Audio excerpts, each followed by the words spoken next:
vais passer donc à cette première question. Mieux gérer les consommations. Et si tout va bien, nous allons passer la première entreprise qui va se présenter rapidement, puis ensuite avec l'exploit de maintenir les 2 minutes de pitch pour nous présenter les solutions. Donc c'est moi qui active les PowerPoint. Donc vous m'indiquez quand je dois changer de slide et je vous précise qu'il y a un petit décalage entre le moment où vous le demandez et le moment où j'appuie. Guillaume Lévesque, merci d'avoir accepté de jouer le jeu. À vous la parole. Dites-nous qui vous êtes. Est-ce que vous allez nous Bonjour, présenter? bonjour à tous. Merci d'assister à ce webinaire. Je suis donc Guillaume Lévesque, président fondateur de la société Westby Energy. Et nous avons développé une solution dénommée Westby qui nous permet de gérer l'ensemble des énergies dans vos bâtiments, de suivre les consommations de tout type de fluide, mais aussi de pouvoir assurer le pilotage des équipements qui utilisent directement ou indirectement ces énergies. En fait, la solution Westby est une solution de gestion énergétique active, c'est-à-dire qu'avec le même produit, nous pouvons assurer la supervision de tous ces fluides sur tout support. Nous pouvons donc également piloter les équipements, quels qu'ils soient, quelle que soit la marque et le modèle des équipements. Et aussi, nous avons des seuils de détection ou d'alerte qui nous permettent d'agir à distance sur ces équipements. On passe.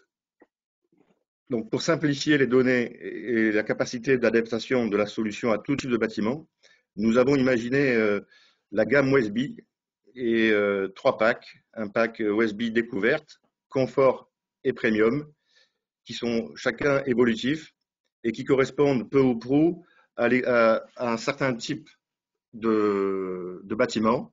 Donc, nous avons des bâtiments, des solutions packagées pour les commerces et les petits bureaux, ou alors pour les bureaux de taille moyenne ou les hôtels. Et tout cela, bien sûr, peut s'étendre vers les entrepôts et les bâtiments de grande taille. La caractéristique de ces solutions est que ce sont des packs qui sont livrés clé en main et vous pouvez vous-même ou à travers un professionnel l'installer dans vos bâtiments.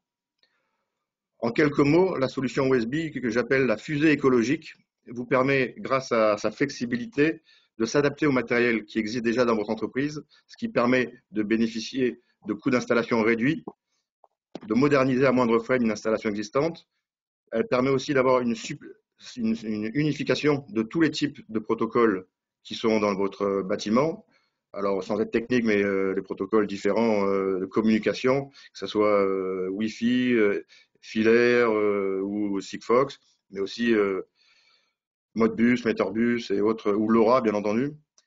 Tout cela, la solution Westby permet de simplifier l'ensemble de ces données en une seule et même interface, qui nous permet de passer du suivi des consommations à un clic, ce qui assure à la solution une véritable efficacité, puisqu'il n'y a pas de temps d'adaptation pour connaître vos us et coutumes au sein des bâtiments.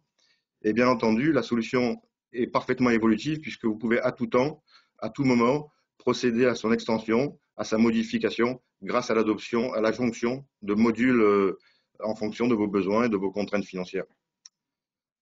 Donc, avec Westby, en un mot, faites des économies et cumulez les économies, puisque dernièrement, nous avons appris que Westby est agréé pour bénéficier du crédit d'impôt de transition écologique. Merci à tous. À très bientôt. Merci Guillaume. Excusez-moi, juste une petite question avant de passer la parole au suivant. Votre produit, il est plutôt destiné à une utilisation privée, que ce soit des entreprises ou des utilisateurs privés, ou est-ce qu'il s'adresse aussi à des collectivités locales pour être déployé à grande échelle? Alors, actuellement, principalement, nos clients sont les collectivités et les entreprises. Les particuliers sont largement dotés de solutions qui sont bien efficaces avec le Wi-Fi.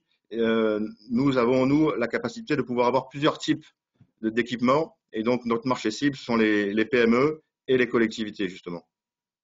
Super, merci beaucoup. D'autres questions seront sans doute posées dans les rooms, comme on dit après sur Zoom. Voilà, merci à vous. Merci. Merci. La parole désormais à Simon Clément. Merci Simon de nous avoir rejoints.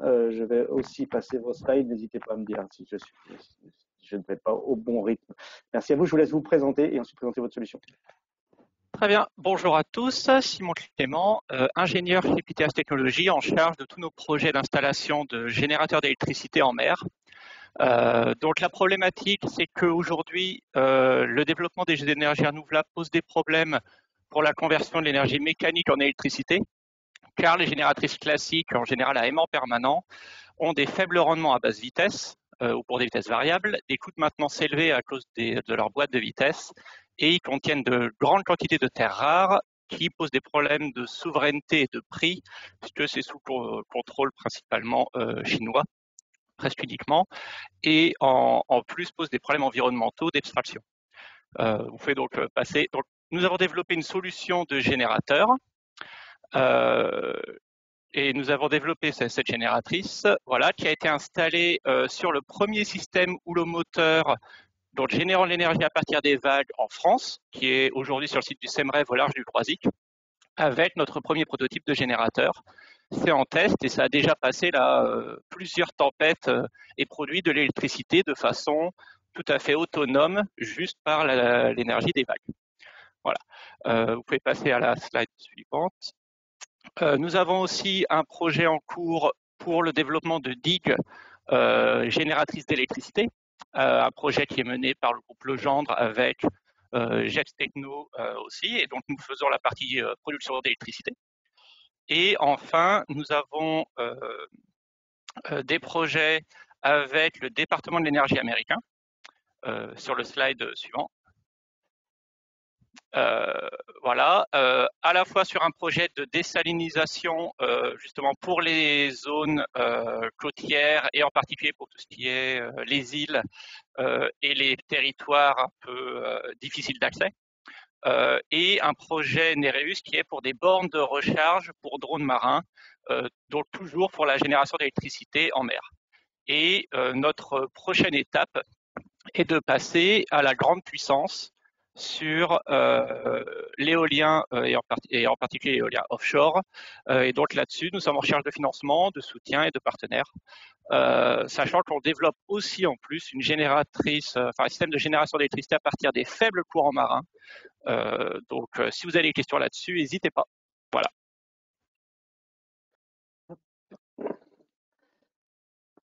Merci beaucoup, Simon. Juste une petite question avant de passer à Sébastien Desmecs de la société Telaqua. Est-ce que ce type de solutions sont adaptables plutôt pour des pays développés avec une capacité financière forte et une capacité de suivi technologique d'entretien important, ou est-ce que ça a aussi comme objectif d'être exportable dans des pays avec, avec une approche, j'allais dire, plus robuste, plus durable, avec moins d'entretien? Alors, il y a des solutions qu'on développe avec certains de nos partenaires. Donc, nous, on fait une des briques technologiques, qui est la partie génération d'électricité.